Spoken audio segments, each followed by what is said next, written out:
Circulação. Oferecimento: Steaks, seu churrasco com mais sabor. Universidade Brás Cubas, respeito à sua inteligência.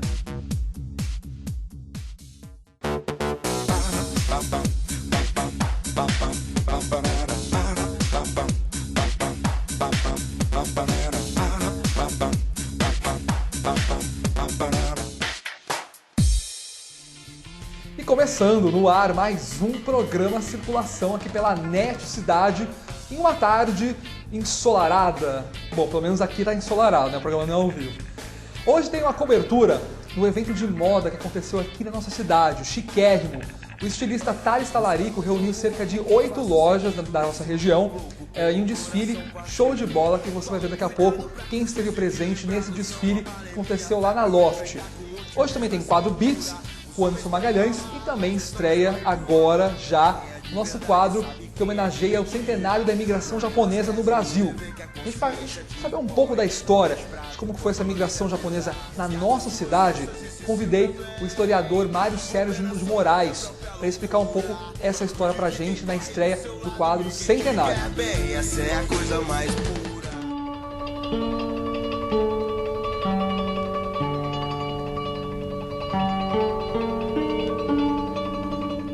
E para estrear o quadro Centenário, eu convidei o historiador e professor universitário Mário Sérgio aqui para conversar com a gente. Tudo bom?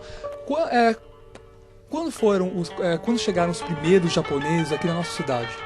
Na nossa cidade nós tivemos aí dois grandes instantes, em 1919 e 1921.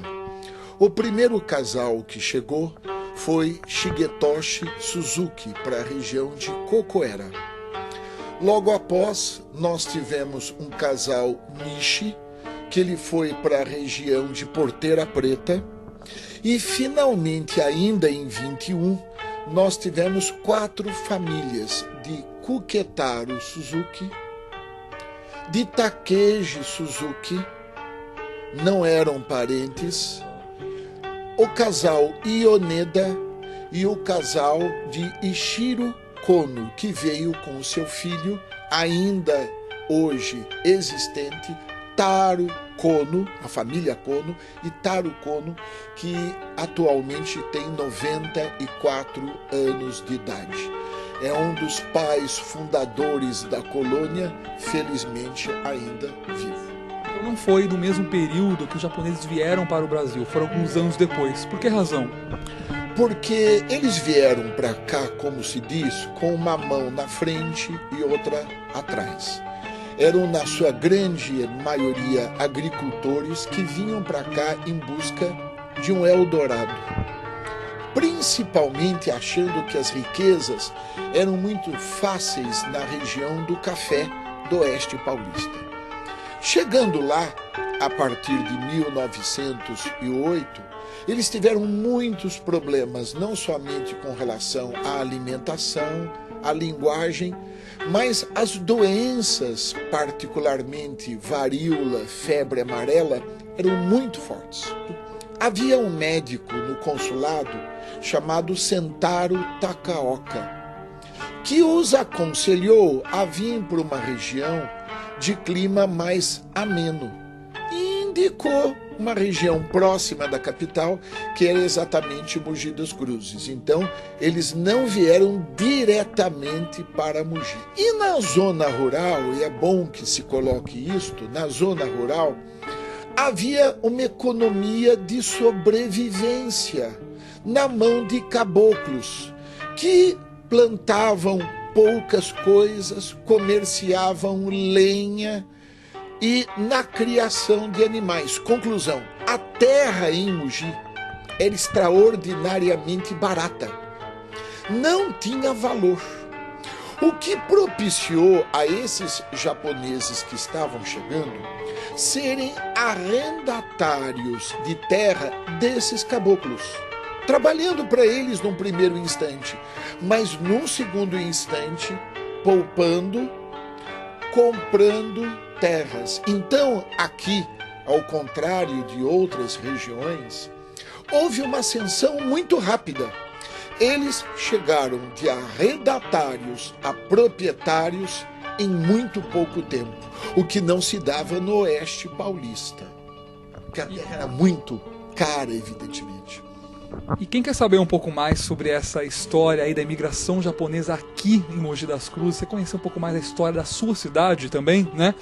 O professor estará lançando um livro em junho, né? Que é quando se comemora o centenário da imigração japonesa. Conta mais um pouco sobre isso. Este livro vai ser o primeiro livro a respeito da história da imigração japonesa em Mogi das Cruzes. Quando que eu comecei? Nos anos 80, eu dava aula no Colégio São Marcos. E pelo menos eu acho que 60% dos meus alunos eram descendentes destas famílias e vinham me contar o que os seus avós naquela época, né, tinham passado. E eu percebi que eram verdadeiros diamantes que eu tinha em mão. Então, desde aquela época, eu comecei entrevistas com os primeiros ainda, que naquele tempo, já anos 80, já eram idosos. Comecei entrevistas. Isso sem ter, naquele instante, finalidade nenhuma, não é? Só que depois de certo tempo, eu já tinha mais de 50 entrevistas na mão. Eu falei, meu Deus, 100 anos da imigração?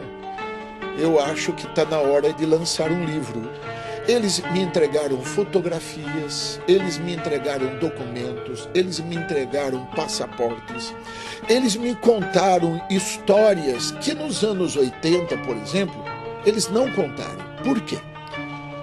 Quando foi o período da guerra, eu levantando isto, aonde eles foram muito perseguidos, nos anos 80 eu perguntava, como é que foi a guerra para vocês aqui? Eles me diziam, professor, eu não vou contar isso para o senhor. Eu falei, mas por que você não vai me contar? Porque nós sofremos muito e a gente foi muito perseguido, ponto.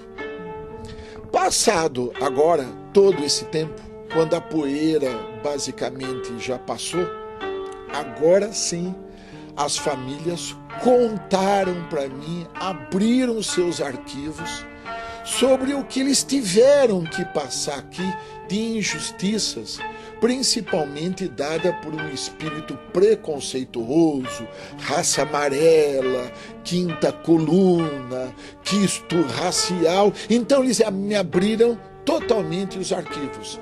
Então eu estou com muito orgulho de lançar este livro, que vai ser mais ou menos assim. No dia 18, numa exposição fotográfica no shopping. No dia 19 de junho, na Assembleia Legislativa do Estado de São Paulo. E no dia 20, na inauguração do Parque Centenário. Então tá ótimo, eu estou nas nuvens, né?